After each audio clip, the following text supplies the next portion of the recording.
Good morning, Prospect.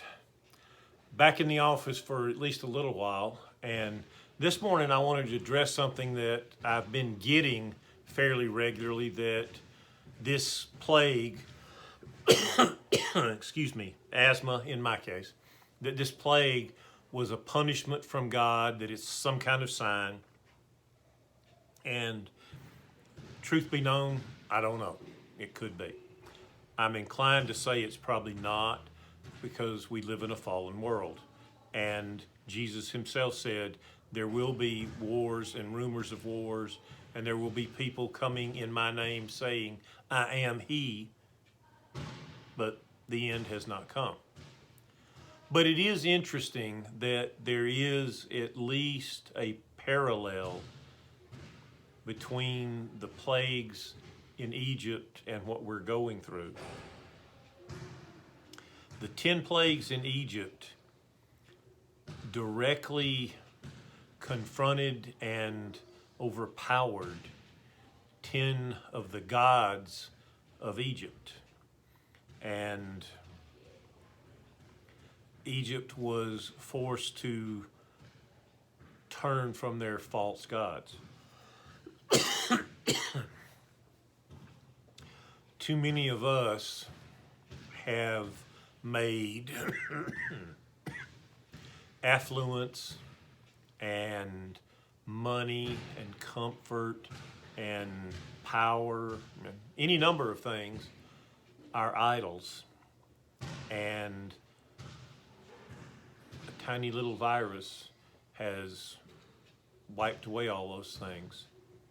And I do not believe that this is God's judgment on the world. But I do think that God will use this to get our attention. And one of the things that I have gotten a lot of that I think make a very good point is that when this is over, whenever that is, the world is not going to go back to what it was. I listened to a commercial driving into work this morning, and it was a home remodeling outfit, and they said, we will come into your home, but we will not shake your hand.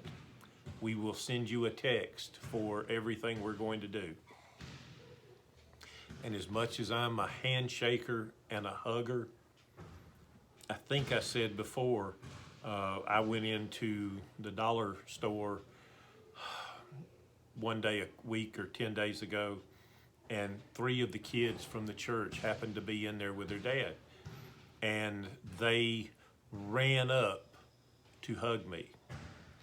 And more for their protection than mine, I had to make sure they stopped, and we gave each other fist bumps. And I have to tell you, that hurt, because I have always taken pride, and I know that's a sin, but I've taken pride in the fact that kids love me and they know that I'm approachable. And I had to stop. And that's probably not going to go back to the way it was. If we were to go back to being able to have church tomorrow, how many of you would be comfortable sitting next to someone that you don't know? So our world has definitely changed.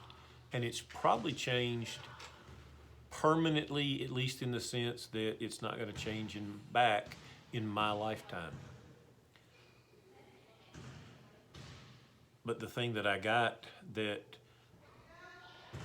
actually piqued my interest was, what if God doesn't want us to go back to the way things were? I have had a favorite expression about church and about Christians for as long as I've been in ministry. Christianity can withstand famine and flood and pestilence but it can't handle sunshiny skies and a calm breeze. When the church is not threatened, the church does not grow because the church gets complacent. And at least in the part of the Bible Belt that I live in, the church has become complacent, and that's across every denominational line.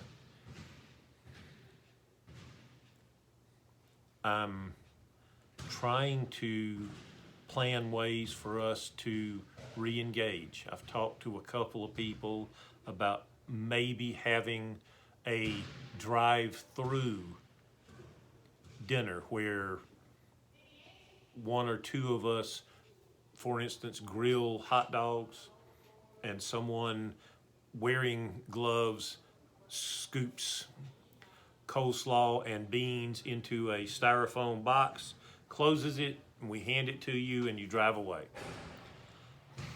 And I think that may be one of the first things that we do together, again, whenever. But we have to re-engage ourselves in the world. I would love to hear from you. I don't have any illusions about the fact that I have all the answers. I don't. If you have ideas about ways that we can be the church, leave a comment. I'll listen. I promise you I read them, and if they make sense, I'll see if we can do them. But I do know that Jesus is right, that we are not given a spirit of fear, but of power and of courage. And we might not be able to meet together, but we cannot cower in corners in our homes. The church, as my friend Leonard Sweet says, the church is a ship, and when you sail over the horizon, the ship can sink. But when a ship sets at anchor in a harbor, it will always rot and sink. We're not going to sit at the harbor. So help me figure out what we need to do. Tell me if you think I'm wrong.